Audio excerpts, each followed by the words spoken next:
Have you ever noticed how life seems to shift in surprising ways as we age? One day you feel like you got everything figured out, and then suddenly you wake up and realize your body, your mind, even your social world don't quite follow the same rules anymore. If you're approaching 80 or you've already celebrated that milestone, you've probably started sensing that things are different. And you're right, because whether we like it or not, turning 80 brings with it 5 inevitable changes. They happen to everyone. And the most fascinating part is that these shifts aren't necessarily negative. In fact, once you understand them, you may find yourself feeling freer, wiser, and more alive than you have in years. Now, I want to reassure you from the start, this isn't about decline, doom, or medical issues. It's about transitions, natural life transitions that come with the wisdom and rhythm of reaching 80. Think of it like this. When you were a child, you outgrew shoes every year. Not because something was wrong with your feet, but because growth demanded a new fit. Aging works the same way. At 80, you're not broken. You're simply entering a new stage of life that requires a different pace, a different focus, and believe it or not, offers new gifts. Let's start with the first change, one that often catches people off guard: your energy and sleep patterns. If you notice that staying up until midnight feels impossible these days, or that you're waking at dawn without even trying, you're not alone. This isn't your imagination. It's your body's natural rhythm resetting itself. Your circadian clock, the internal timer that guides when you feel awake and when you feel sleepy, gradually shifts earlier as you age. At 80, most people find themselves ready for bed by 8 or 9 at night, and waking up naturally around 5 or 6 in the morning. This can be frustrating at first, especially if you spent decades being a night owl. You might even worry that something is wrong with you. But here's the truth: nothing is broken. Your body is simply operating on a new schedule that better suits this stage of life. Your highest energy now comes in the morning and early afternoon. By 2 or 3 o'clock, you might feel a dip that's stronger than it used to be, almost like your body is insisting on a rest. And that's perfectly normal. Take Lucille, for example. She's 82 now, but a few years back she was constantly frustrated that she couldn't stay awake for her favorite late-night television shows. She thought she was losing her stamina. Her doctor explained that her body wasn't tired in a negative sense. It was simply following a new rhythm. Once Lucille adjusted, she began reshaping her days. She scheduled her most important activities in the morning, when her mind felt sharpest. She used early afternoons for light social time and allowed herself a guilt-free rest after lunch. By evening, she embraced the quiet of an early bedtime. And you know what? She started feeling more energetic than she had in years. The lesson here is simple. Stop fighting your body's new rhythm. Instead, learn to work with it. Pay attention to when you feel most alert and when you feel drowsy. Rearrange your daily tasks so that the things requiring the most focus, whether that's paying bills, cooking, or even gardening, happen when your energy is highest. Let lighter, more relaxing activities fall into the quieter times of the day. And when your body asks for a nap, allow it. Think of it as a strategic rest, not a weakness. Sleep itself changes, too. You may find that you wake up more during the night, or that deep sleep doesn't last as long. Again, this is a sign of poor rest. It's just part of aging. The key is to maintain a gentle routine. Dim the lights as evening approaches, avoid bright screens close to bedtime, and give yourself permission to fall asleep when you feel sleepy instead of forcing yourself to stay awake. Embracing these changes rather than resisting them can give you a renewed sense of control and peace. Now, while your physical rhythms shift, something equally important happens in your relationships. At 80, your social circle begins to evolve in ways that may surprise you. Some friendships fade, others deepen, and sometimes people you never expected to become close will suddenly rise to the center of your world. This is natural as your priorities shift. So does your emotional energy. You may find that large gatherings, which once felt exciting, now feel draining. Instead, you might crave smaller, more meaningful conversations. The shopping buddy you once spent hours with might not fit your pace anymore. On the other hand, an acquaintance who truly understands the stage of life you're in might become a treasured friend. Think about Eugene. He was 81 when his weekly poker group dissolved. Some friends moved away. Others face health challenges. And suddenly, the circle he relied on for decades was gone. At first, Eugene felt lost, almost like part of his identity had disappeared. But then he began volunteering at the local library, helping adults learn to read. There, he met new friends, people closer to his current stage of life, people who shared his love of learning and purpose. These relationships, built on shared values rather than just shared history, turned out to be more fulfilling than many of his old ones. That's the beauty of this stage. It's not social loss, it's social refinement. You become more selective, not more isolated. You discover that your emotional energy is too precious to waste on relationships that don't nourish you. And when you pour that energy into the right people, family members, new friends, or longtime companions who truly matter, you experience a deeper, more authentic kind of connection. Give yourself permission to let some relationships naturally fade. It doesn't mean you don't care. It means you're creating space for bonds that bring you joy and strength. And don't be afraid to seek out new communities, whether through volunteering, hobbies, or simply spending time with neighbors. Often, the most meaningful friendships of your life are the ones that blossom later, when you finally have the wisdom and patience to appreciate them fully. When you combine these first two changes, shifting energy rhythms and evolving social circles, you begin to see a larger pattern. Your days are reshaping themselves, your relationships are refining, and together they prepare you for something even deeper, a transformation in how you see and use your time. Have you ever noticed that as you grow older, time itself seems to behave differently?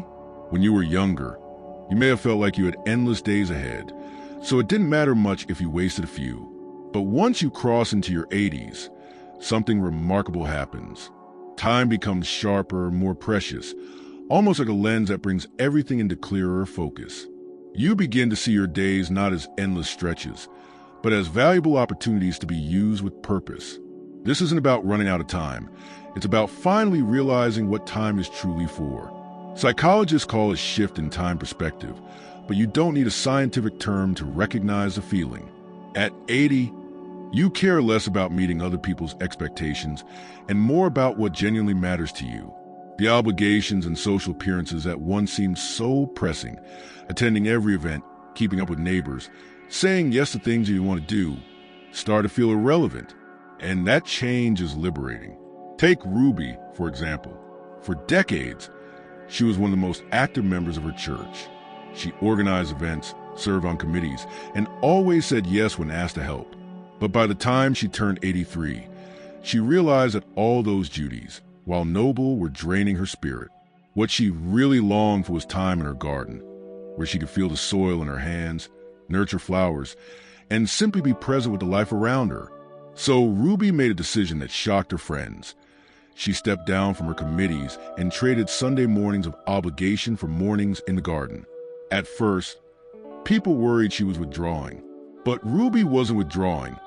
She was finally living in alignment with her true priorities. She reported feeling more energized, more fulfilled, and more alive than she had in years. That's the gift of this new relationship with time. You no longer chase after activities just to please others or keep up appearances. Instead, you say yes to what nourishes you and no to what drains you. And the beautiful part is, this often brings you closer to people, not farther. When you live authentically, your relationships grow deeper because the time you give is freely chosen, not an obligation. You might notice yourself making bolder decisions, too. Maybe you've always wanted to take up painting or learn a musical instrument. Maybe you want to downsize your home or finally travel to that place you've dreamed of. At 80, you're no longer bound by the old rules of what you should do. You've earned the right to decide what matters most and to spend your energy accordingly. This shift also makes you wiser in your decision-making. You become better at distinguishing between what's urgent and what's truly important. That comes from experience. You've lived through enough to see that most of the things people worry about don't really matter in the long run. That wisdom allows you to make clearer, calmer, more grounded choices. You begin to trust your instincts and value your inner voice. But along with this change in perspective comes another transformation, one that often brings mixed feelings: your memory and mental processing. Many people fear this part of aging, but the truth is far more encouraging than you might think. Yes, short-term memory becomes less reliable at 80. You might walk into a room and forget why you went there, or you may struggle to recall a name that was just mentioned. That's real, and it can be frustrating. But here's the remarkable part. While your brain becomes less efficient at holding on to little pieces of new information, it becomes far better at drawing on the vast library of experiences you've collected over a lifetime. In other words, your mind trades quick recall for deeper wisdom. Think of it like a tree. When it's young, the branches grow fast and reach in all directions, but the trunk is still thin. By 80, the tree doesn't sprout as many new branches, but its trunk is solid and its roots run deep. Your brain works the same way. You may not be as quick to memorize something new, but you can see patterns, connect ideas, and recognize truths with clarity that younger people often miss. Carlton, a retired engineer, experienced this firsthand. In his working years, he was known for memorizing technical specifications with lightning speed. But in his 80s, he couldn't keep new data in his head the way he used to. At first, this upset him. But when his son asked for advice on a complicated business problem, Carlton realized something had changed. He could no longer recite numbers on command, but he could instantly see the underlying patterns that others overlooked. His decades of experience gave him insights that proved far more valuable than memorized details. This is what makes aging so fascinating. Your brain reorganizes itself. You rely more on your ability to recognize patterns, sense connections, and synthesize wisdom from the past. That's why so many elders become trusted advisors in their families and communities. You may not remember where you set your glasses, but you can see through a person's excuses and recognize the truth behind their words. You may not process new information as quickly, but you can cut straight to what matters most. If you want to work with your changing memory rather than against it, a few small adjustments can make a huge difference.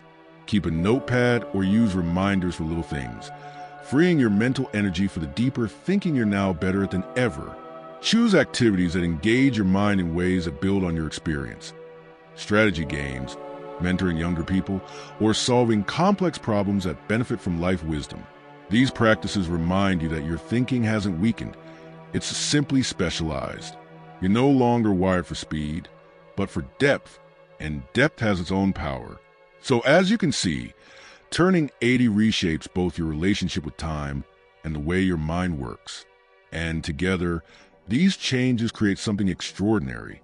You let go of obligations that don't serve you, embrace priorities that feed your spirit, and discover that your mind, though slower in some ways, is richer and more insightful in others.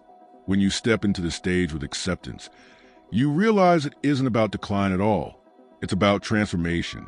And this transformation is preparing you for perhaps the most profound change of all, the one that might be the greatest gift of reaching 80. There comes a point in life when you suddenly feel lighter, as though the weight of other people's expectations has finally slipped from your shoulders.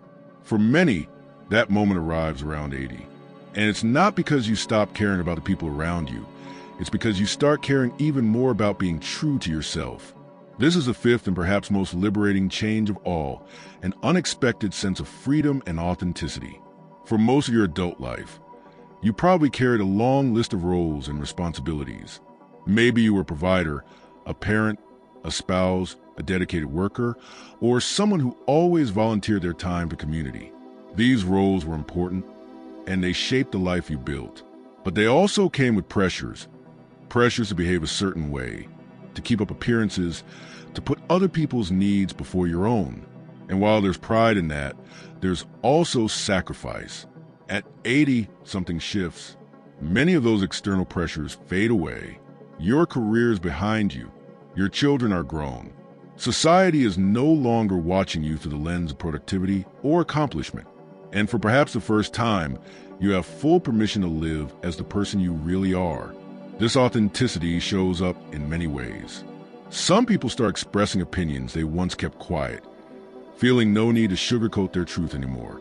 Others rediscover hobbies and passions they'd set aside for decades, finally allowing themselves to paint, write, sing, or explore without fear of judgment. Some even make bold lifestyle choices, like moving to a smaller home in a place they love, even if it doesn't make sense to anyone else. Take Constance, for example. For most of her life, She lived as the picture-perfect minister's wife. She dressed modestly, spoke carefully, and put others first, always. But when she turned 82, she decided she was done living only for the expectations of others. She bought herself colorful clothing that matched her personality, took up abstract painting, and began speaking her mind in ways that startled people who had always known her as reserved. What happened next was remarkable. Far from pushing people away, her newfound authenticity drew them closer. Her grandchildren adored this vibrant version of her. Her friends found her honesty refreshing, and Constance herself felt more alive than she ever had before. That's the paradox of aging. As your physical abilities may slow down, your emotional and spiritual self expands. You stop wasting energy on pretense and start pouring it into genuine connections. Relationships often improve because they're finally built on honesty, not obligation. And you feel a joy that comes from knowing you are living as your truest self. This freedom doesn't mean you become reckless or self-centered. It means you finally have the wisdom to know which obligations matter and which ones you can let go of. You learn to separate the voices worth listening to from the ones that never truly mattered. And the result is a life that feels lighter, more vibrant, and more authentic. Think about it. How many times in your life did you silence yourself just to keep the peace? How many passions did you set aside because they didn't fit the role others expected you to play? At 80, you no longer need to live under those limits. Now is the time to reclaim those pieces of yourself and allow them to shine. And here's the beautiful part. This newfound authenticity doesn't just benefit you, it inspires the people around you. Younger generations, especially your children and grandchildren, get to see what it looks like to live honestly and unapologetically. They see that aging isn't something to fear. It's something to embrace because it brings with it the courage to finally be free. When you look at all 5 of these changes together, a clear picture emerges. Your energy rhythms shift, teaching you to live in harmony with your body. Your social circles evolve, guiding you toward deeper, more meaningful relationships. Your relationship with time transforms, helping you let go of what doesn't matter and focus on what does. Your memory and thinking reorganize, trading speed for wisdom. And finally, your spirit is set free, giving you the authenticity to live as you truly are. This is why turning 80 isn't about decline. It's about evolution.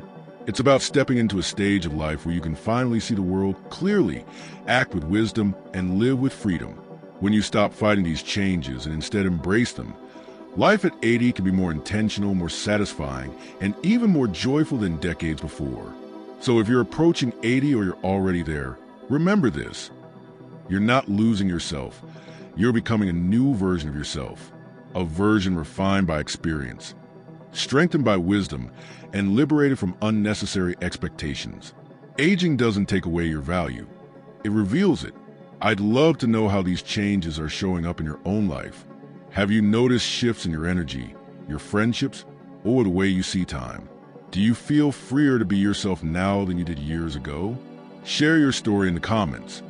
Your experience might inspire someone else who's just beginning this stage of life.